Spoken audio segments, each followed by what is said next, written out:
ছোট গল্প শান্তি পর্ব 2। ফারিহার তীব্র বমির শব্দে আমার সকালের ঘুমটা ভেঙে গেল।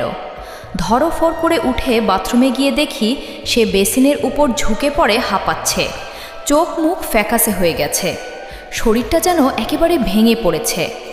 2 বছরের চেনা এই ক্লান্তম মুখটার দিকে তাকিয়ে বুকটা মোচড় দিয়ে উঠল। মাথায় হাজারটা দুশ্চিন্তা ভর করল। কাল রাতে না খেয়ে ঘুমানোর জন্যই কি এই অবস্থা, নাকি মায়ের দেওয়া মানসিক চাপ সহ্য করতে করতে শরীরটা জবাব দিল? ফারিহাকে ধরে এনে বিছানায় শোয়ালাম। কপালে হাত দিয়ে দেখলাম জ্বর নেই, কিন্তু শরীরটা কেমন যেন কাঁপছে।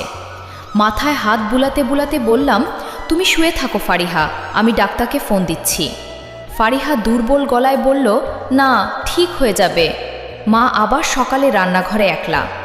ওর কথা শেষ হওয়ার আগেই মায়ের তীক্ষ্ণ গলা ড্রয়িং রুম থেকে ভেসে এলো। বেলা দুপুর হতে চলল। নবাবজাদির কি আজকেও সূর্যোদয় হয়নি, নাকি কালকের ওই একটুখানি কথার অভিমানে আজ আর বিছানা থেকেই নামা হবে না? আমি আর সহ্য করতে পারলাম না। রুম থেকে বেরিয়ে মায়ের সামনে গিয়ে দাঁড়ালাম। শক্ত গলায় বললাম, মাও কোনো ন্যাকামি করছে না, ফারিহা খুব অসুস্থ, সকাল থেকে শুধু বমি করছে। মা একটা বাঁকা হাসি দিয়ে বললেন, আহারে কত দরদ, একটু বমি করলেই অসুস্থ? আমাদের আমলে তো বমি করতে করতেই পুরো সংসার সামলেছি, কেউ তো মাথায় তুলে নাচেনি। ডাক্তার আমাদের পরিচিত, তাই খবর দিতেই সকাল সকাল চলে আসলেন।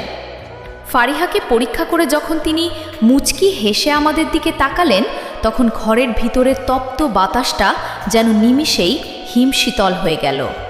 ডাক্তার আমার পিঠ চাপড়ে বললেন, অভিনন্দন ফাহিম, তোমরা বাবা মা হতে চলেছ। ফারিহা কনসিভ করেছে।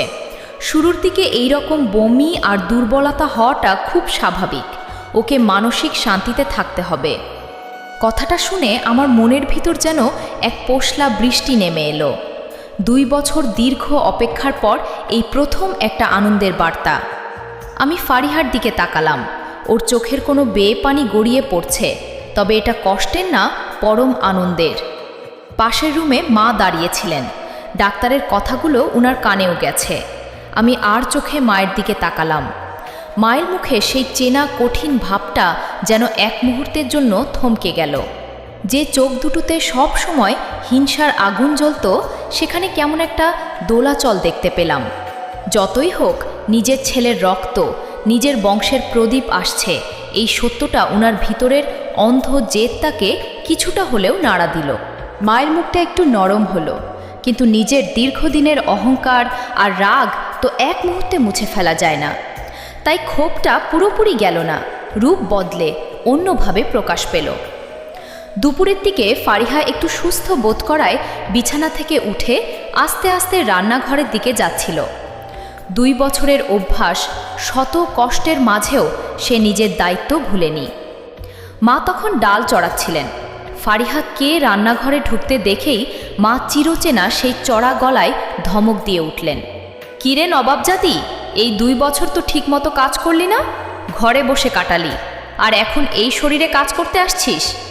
এখন আর কাজ করতে হবে না তোর, যা রুমে গিয়ে বস। এসব রান্না বান্না আমি একাই পারবো, আমার এখনও গায়ে জোর আছে। মায়ের কথা সুরটা যদিও সেই আগের মতোই ধমকের আর কর্কশের ছিল, কিন্তু এই ধমকের আড়ালে যে আজকে একটা প্রচ্ছন্ন লুকানো তাগিদ আর যত্ন ছিল, সেটা আমার আর ফারিহার বুঝতে বাকি রইল না। ফারিহা অবাক হয়ে মায়ের দিকে তাকালো। মায়ের মুখে সেই চিরচেনা হিংসার বদলে যেন এক অদ্ভুত আড়ষ্ঠতা। নিজের পছন্দের বউ না হলেও নিজের অনাগত নাতি বা নাতনির ক্ষতি তিনি চান না। ফারিহা কিছু না বলে মাথা নিচু করে আমার দিকে তাকালো। ওর ঠোঁটের কোণে 2 বছর পর আজ প্রথম একটা মলিন কিন্তু সত্যিকারের স্বস্তির হাসি ফুটে উঠল।